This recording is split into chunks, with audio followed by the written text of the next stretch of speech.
How you doing, YouTube? Mountain Mass Beer Reviews back with yet another review. A little bit of bourbon barrel aged hopeful goodness in the form of Evolution Brewing's Rise Up. It's a bourbon barrel aged Russian Imperial Stout with coffee. Yeah, never had anything from Evolution Brewing before. Never heard of them actually. But I got an email the other day, and they said, "Hey man, dig the reviews. We'd love to send you some beer." I said, hell yeah, that would be pretty fantastic. And I got a package yesterday, and I haven't done a beer review in like over a week. So I popped off a couple tonight, did a couple, like 2 before this one, and yeah, this is the last one I'm going to do of the night, so I'm kind of excited to give it a whirl. I'm in the mood for a really nice, big Imperial Stout. So, yes, it is July. Yes, it is in the middle of summer. Yes, it is super brutal, humid, and hot out, but that's what we do. Come on now. Anyway, bourbon barrel aged Evolution Brewing Company Rise Up Russian Imperial Stout. It's a Russian Imperial Stout conditioned on locally roasted whole Sumatra coffee beans. They added Salisbury, Maryland. This is 10% alcohol by volume, and that's it. No story time. I kind of dig that. Label-wise, it's aight, man. It's just kind of just wood and burned, etched woody stuff and coffee beans and what do you want? So yeah, let's see what the sucker has, baby. Ooh, that's pretty violent pop there. So either she's over-carbonated. I wouldn't say over-carbonated. She'd just be a little bit of wanting to come out of the bottle. She wants to be drank. So we'll see what's what. So you're talking about a Russian Imperial Stout. This is a weird thing because Russian Imperial Stouts, there's a big groundswell of Russian Imperial Stouts being overtly bittering in the United States. I talk about Old Rasputin, a couple other ones. Those are so crazy bittering, but they are supposed to have a bit of bittering added to them. That's the whole thing. Like I always argue about, a lot of Russian Imperial Stouts are crazy too bitter. They're supposed to be a little bit more bittering than just plain old Imperial Stouts. There's just gigantic, huge, sweet stouts. But the ones that do me proper, your Courages, your Black Alberts and stuff like that, have a bit of balance to them and a little bit of kind of like, it doesn't get too far too sweet. But at the same time, you're not getting that big kind of bittering component on a Russian Imperial Stout. I've had ones, like I said, Old Rasputin, Stone, some of their beers come to mind. So I'm kind of picky when it comes to my Russian Imperial Stouts. Basically a long-winded way of saying that. Anyway, what do we have here? Pinky Finger. That is delicious. Dessert-looking, fluffy creaminess on top there. Just south of where I like my coffee to look like. Somewhere between malted malt ball, where I like my coffee to look like color-wise. And she be dark. That is a big, rich, dark beer. So does she look the part of a big Imperial Stout? Yes. Let's see what the note says.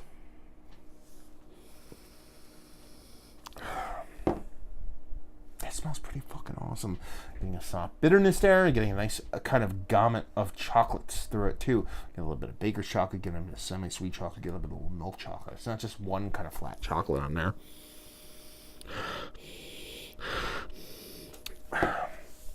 There's like a caramelized sweetness to it. It's not necessarily as sweet as like molasses, but it's not as simple as a brown sugar. It's not caramel. There's something going on there. It's like a mixture of like a little blackstrap molasses, a little bit of caramel, and a little bit of that brown sugar kind of all put together. It's pretty damn fucking awesome, to be perfectly honest with you. You get that soft bourbon in there. I'm sure that kind of sweetness I was talking about, you add that little bit of kind of barrel char in there. It's kind of added an extra component to it. You get a little smokiness in there, a little bit of barrel char. The bourbon is there, and that's not coming off overly boozy or overly hot, but you're definitely getting a spirit in there. Soft vanilla. This is really throwing a lot of stuff at you. Man, that's a big beer.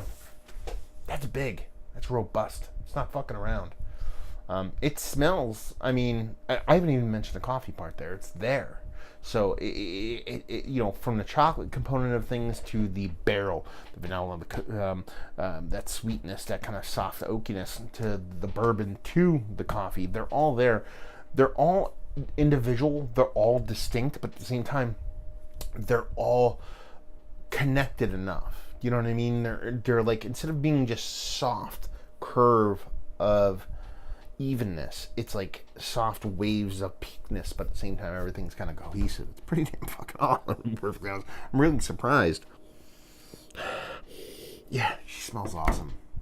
Decadent, delicious, sweet, balanced, the whole thing. It's kind of just all over the place in a very, very, very pretty, big, bold kind of way. Just gonna dive in. Cheers.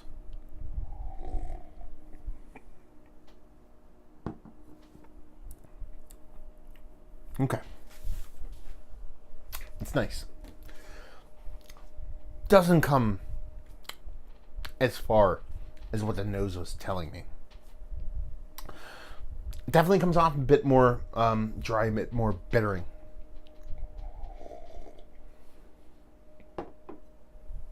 The barrel shows up really nice. The charriness, smokiness of the barrel. Nice soft vanilla, a little bit of oakiness. So the barrel's a big player here. A little soft bourbon, that's nice. A little bit of cherry cordial sweetness, syrup, like that's fun. The coffee shows up pretty big, so that's nice. They're, kind of touting the coffee in there, so that's nice. Big, huge, kind of dark, robust roastiness to that kind of Sumatra coffee, but it's not like to the point where it's burnt. You get a little bit of that greenness too. I'm not a coffee nerd, but I was lucky enough when I used to do my radio show about beer. We ended up having a couple coffee experts on talk about coffee, and they talked about not just what I didn't know when it comes to coffee, about your levels of coffee. You're kind of almost like when you're talking about hops. It's not just dark and light and caffeinated and rich and robust. There's like a fleshiness to it, and some of it's more green, some of it's wetter, some of it's drier, some of it's more it goes in 19 different directions. This has big bold roast to it, but at the same time it has a little bit of kind of fleshy greeniness, kind of meatiness to it, almost like a savoriness to it, which is pretty fun.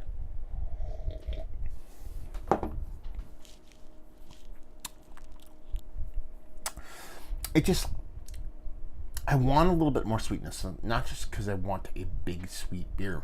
I think it needs it for a little bit of balance. When I was talking about that kind of big vanilla, that big sweet oakiness, and that nice robust kind of like in the nose, not necessarily in the teeth, but in the way the kind of bourbon came off, there was a bit of a sweet component there, a bit of a richness to it. I think would have tied all this in. It comes off more new school, kind of American Russian Imperial Stout in a way the bittering comes off. The mouthfeel is absolutely fantastic, but it's missing something for me. It's missing something that would just take it to the next level. It's tasty, it's nice. It comes off way more like a super imperial porter to me. It's super fluffy, super creamy. It's just like, I don't want to be morbid, but you ever see that picture of the person that's like totally fine but half their skull's missing? I don't know why I saw that, but it's like, it was a picture of a gentleman, and it's like he's a totally normal dude, but like half his skull is missing from an accident or something like that. But he can talk and he can function normally. It's kind of like, it's a bad analogy because I think this is functioning a little bit outside of where I normally would want it to be, but it's almost like, okay, everything seems right, but it's just missing something to me. It's missing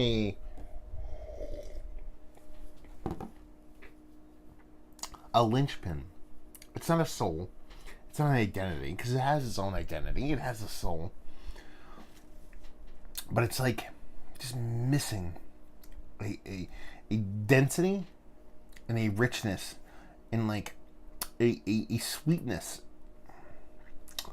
that isn't too big, but enough to kind of tie everything together. It's kind of hard to explain because I don't think it's that disconnected or not cohesive of a beer. It's just I like it. I want to love it, and the nose makes me want to love it. The nose makes me want to be like, oh my god, this thing's gonna be absolutely bonkers. But it just kind of misses it. It's kind of like if you hear a song and then you listen to the acapella version or the instrumental, and you're like, okay, it's missing a totally big, huge portion of the song now, and it totally is not the same thing. Kind of missing that for me. I mean, loss of words, trying to explain it, but I'm not doing my job all that well. But yeah, it's tasty, it's nice. And the taste, big fluffy porter, mouthfeel, comes off bittering. You get a nice kind of char and soft charriness from that barrel. A little bit of oak, nice vanilla. Chocolate abounds, but it stays short of that kind of milk chocolate sweet thing.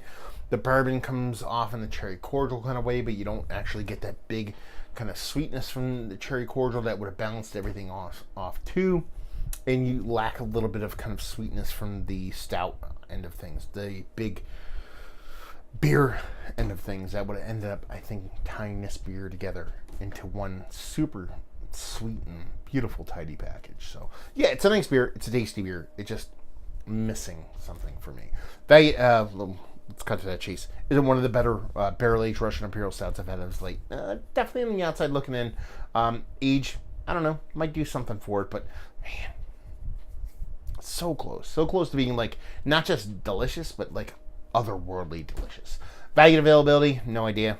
It was sent to me. Maybe somebody down there in Maryland Way or Evolution or whatever could actually chime in, let us know what's what, and leave you with if you like what we like this.